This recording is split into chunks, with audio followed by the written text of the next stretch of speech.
inflection point in 2026. Under 20 years old CEOs will flourish in 2026. But the combination of all of these, the mature individual is between 50 and 55. Imagine these guys that are now exiting corporations and all that stuff. They are a cocktail of practice everything. These guys are coming to the ecosystem. Started out in Dubai. We've been doing a ton in Portugal. We did some things in Brazil this year. And believe it or not, we're gonna be doing some stuff in Vietnam next week. So what's happening around the world is here we are, one of my favorite guests. I think you've been on this show more than anyone else. Ladislau. Thank you so much. It's an honor. Ladislau and I have been collaborating all over the world now. Started out in Dubai. We've been doing a ton in Portugal. We did some things in Brazil this year. And believe it or not, we're gonna be doing some stuff in Vietnam next week. So it is always an amazing adventure with you. Welcome back to the show. I think this is your fourth time maybe. I believe so, yeah. So it's always... I'm not counting, it's always it's always a pleasure. So it's very good to be here with you, Dennis. We are going, as you said, all over the world. We are, most of all what we do, that I'm very pleased to do it with you, is we connect people. Yeah. And we are hands-on, and we like to deal with people and to see what are people's life and expectations, and how them as professionals can be better and to be more close to the ones that I work with them to deliver better service to the customers at the end of the day. That's true. And so that's where we play, right? So because it's, first of all, it's a lot of fun. And second is, I think that we have that in common, is where we believe that things happen. Yeah, that's where I was going, which is, it's one thing to connect people, but connecting people at the right time to make things happen isn't as easy. You know, I feel like we connect a lot of different people, but some of them connect. And so on that note, I just want to say thank you. The I think it's all over, a couple of weeks ago, in the beginning of October, I was in Lisbon with Collab at their event. I gave a speech there about AI in the contact center, and I'm working with them on a project. So that was really something that came out of your CX event when we were there, which was wonderful. And you know, it's interesting to me. On one hand, customer experience is such a big topic around the world, but the people who are actually activating against it I just feel like it's weird that me and you, to really be on top of our game, we're literally working in Brazil, in Portugal, in Vietnam, in Dubai, in the United States. We are literally all year round working in all these different places, where a lot of people are like, either they're in one market. I don't know how it works to like, if you're a brand, I guess, I'm just talking this out loud. If you're a brand, then you have offices in like these other cities. So I guess if you're a CXer in an international brand, you're doing the same thing we are. Right. But it's interesting that in some ways, CX is activating all around the world, but not at depth in certain markets. But you know, now that you mention it, and you mentioned our event in Lisbon, I even get with goosebumps related to what you are saying. Look at this situation. Another example. You are giving the example of Collab. I give you back the example of what happened with Deepu. You introduced us to Deepu, guy in India. Yeah. Running 200 million customers in one of the largest insurance companies in the world. So the guy could not attend your event in the US. There was this event in Portugal. You shared with us. We invited him to come to Portugal, not only to deliver an outstanding keynote, but as well to get the award that we was not able to collect in US. The guy could not come because of the visa. Then we did the event, he came online. Then he got the visa, He wanted to go to Lisbon anyway because he felt that I have to be with the CXs because I committed. He comes to Lisbon. I was not there anymore, but you were in Paris. You flew to Lisbon. You met the guy with 12 or 10 C-level people in Lisbon in a private, first in a dinner, then in the day after in a small event with dozens of people. And now he came back 2 weeks ago, and I met him in Lisbon. He came with the family, and we met for dinner.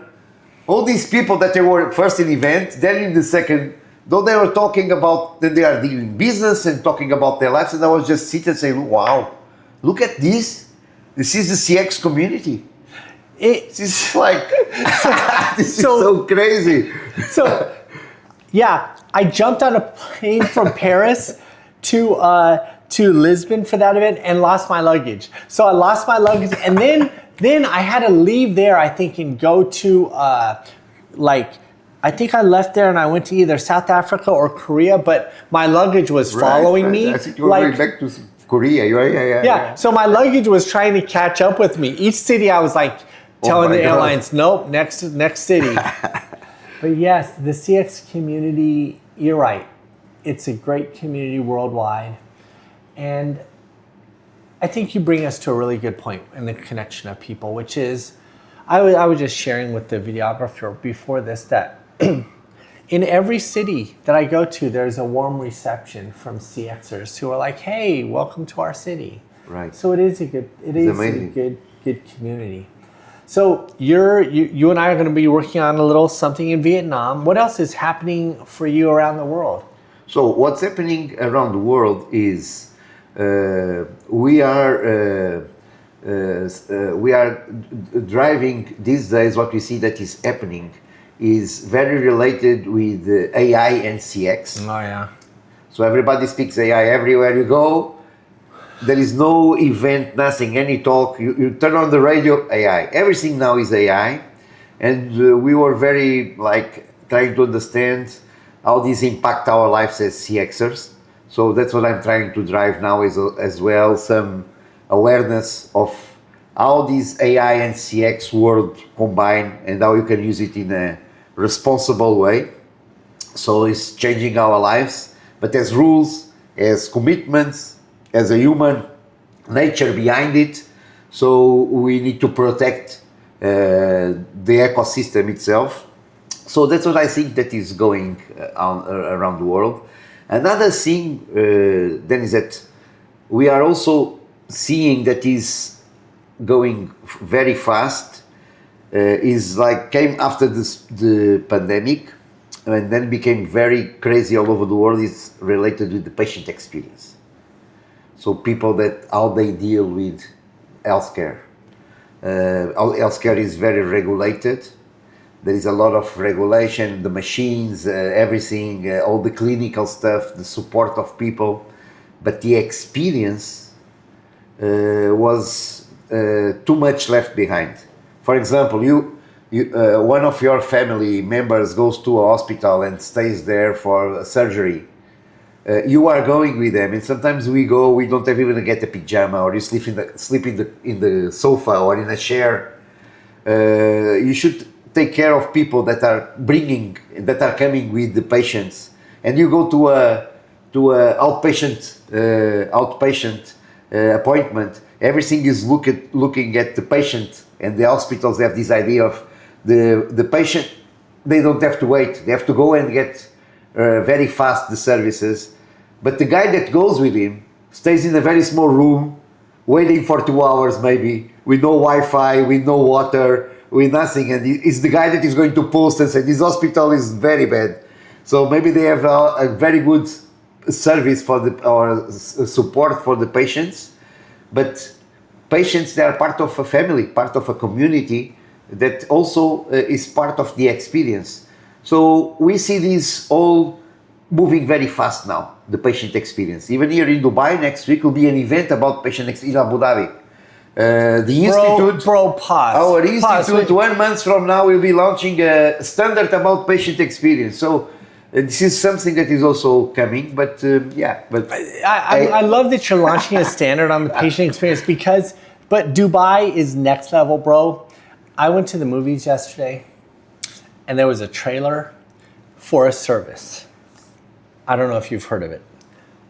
Private jet to private car to healthcare facility. Wow. 2 tests.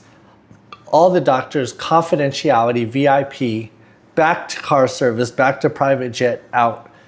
That's the level of CX that Dubai is working that's on. true. But actually, you can get it in Brazil as well. There are 2 hospitals in São Paulo that they do the same. You come with the helicopter and you get to the surgery from the helicopter. The helicopter gets inside the building, and you go directly to the surgery room. And downstairs, it's like a 5-star shopping. We have all these jewelries and stuff in the lobby of the hotel. Yeah, that's a different. But Dubai is not only 1 hospital or 2. You have this experience. Because I've been looking into living here part of the year, and the healthcare system here is so much better. There's like 20 plus hospitals in this area. So many ways to get healthcare.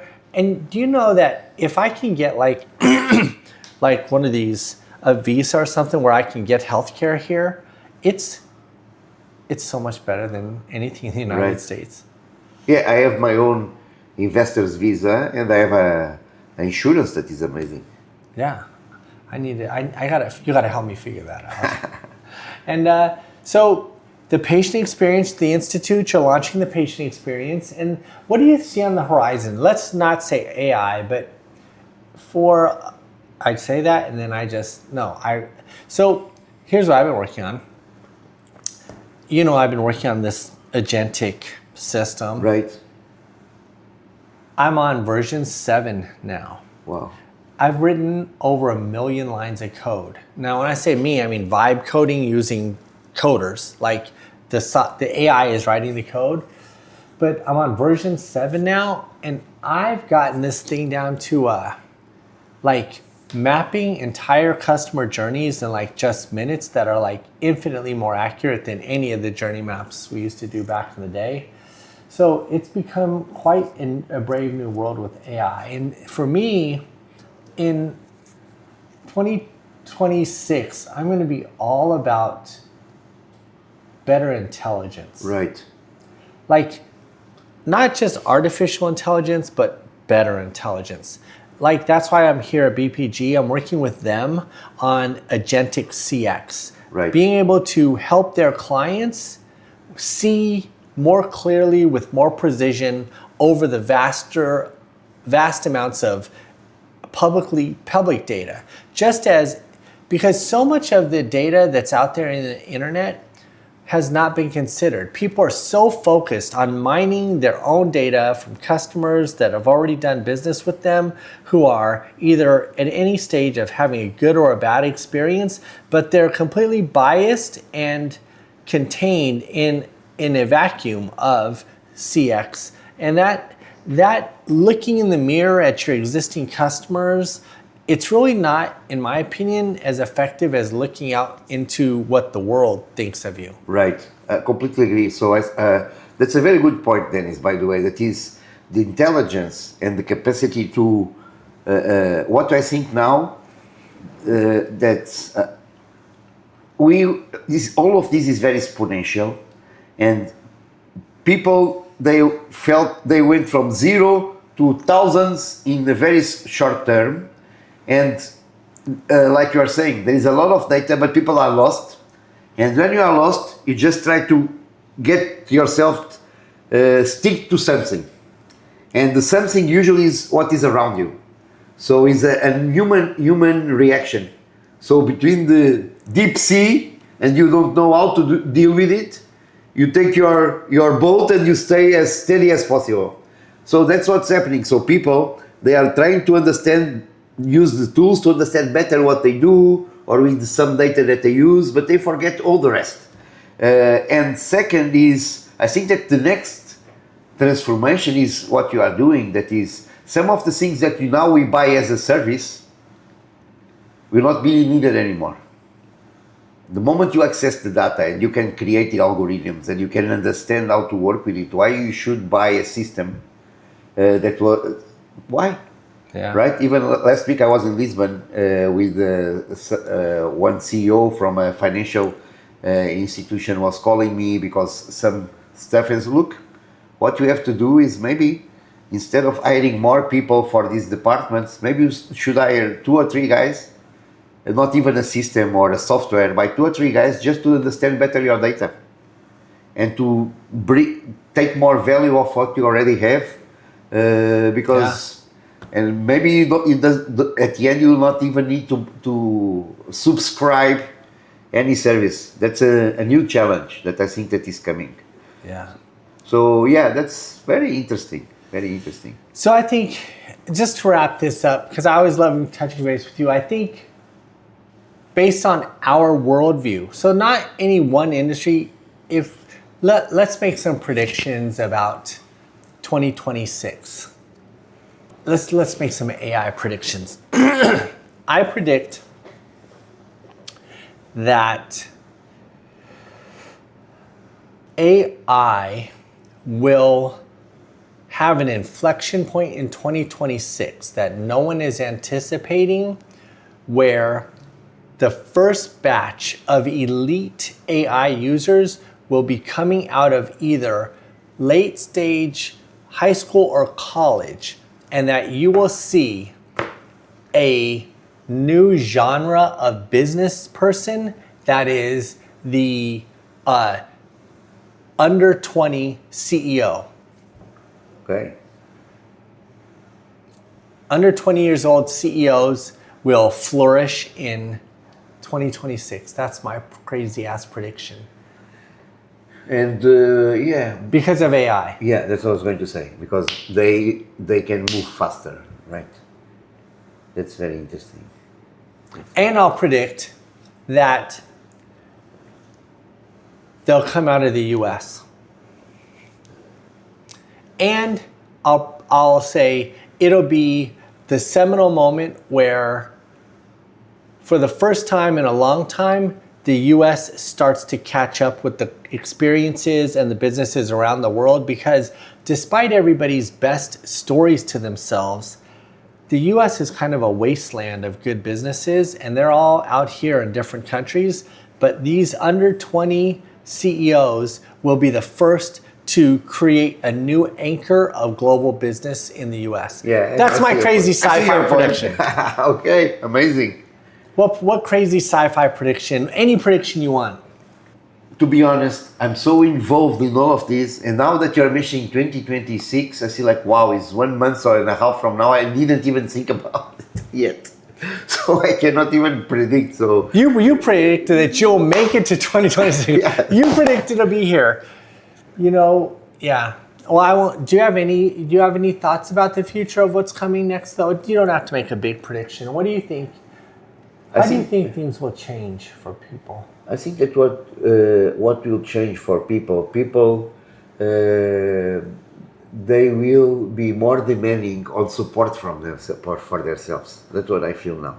So people, they are now accessing the tools, they understand the businesses, they have the concerns of their own lives, and now they need to understand how all these goes together in the next times. So to support people, I think, is something that is very important these days. Like with what you're saying with data, with even a dashboard. So there are some information that you can collect, and you can have people even to correlate or to get used to it or to understand better, because this is a big disruption. We work for ages in different paradigms and ways of working, and people running the business always innovative and all this, but nothing like this that we are going through. You know, because I know you speak to me in English, but you think of in all these different languages, what I think I hear you saying is the rise of the ecosystem thinker, the rise of people who need help working the systems, the ecosystems. I think what you're saying is ecosystems thinking and support to do that is going to be in demand in 2026. And there is another, now that you are mentioning it, Dennis, you are talking about the under 20. And what I'm seeing happening, that will be also some impacts, is guys like us, like more than 40. Wow, generous. Guys like us that don't want to work, or for any reason we are exiting, or they are exiting the corporate world with a long experience. These guys, before they were retiring or finding a lobby, now they are very keen to come to the ecosystem as well. So every time I go for the ecosystem, yesterday I was having a meeting with a guy, 48 years old, left big bank, his career in big banks in CX all over the world. Say, look, you know what? I want to work with small teams, go, jump in, and then he will work with the 20 years old guys. He doesn't want to work with the big corporation anymore. He has been there all his life. But these guys, you know, a 48 or a 50 years old guy is a fit guy. He's a guy with the brain. I was even reading yesterday a report from US, one of these, I think MIT or something like, our peak is on the between 50 and 55. Boom! Putting together all your emotional together with the intelligence, the emotional then, and the wise, the wisdom will increase after 60. Between 60 and 70 is the peak. Your intelligence, the peak maybe is between 30 and 40. But the combination of all of these, the mature individual, is between 50 and 55. Imagine these guys that are now exiting corporations and all that stuff. They are a cocktail of practice everything. Supremacy. So these guys are coming to the ecosystem. So I'm going to go, I'll say my prediction of 20 under 20 and your prediction of 20 over 50. That's going to be the thing we should watch. Right. All right, Ladislau, it's always great to have you on the show. Amazing. Thank you so much. Welcome back, everyone. Great conversation. The best predictions ever, I think. All right, and we'll catch you on the next one. Thank you.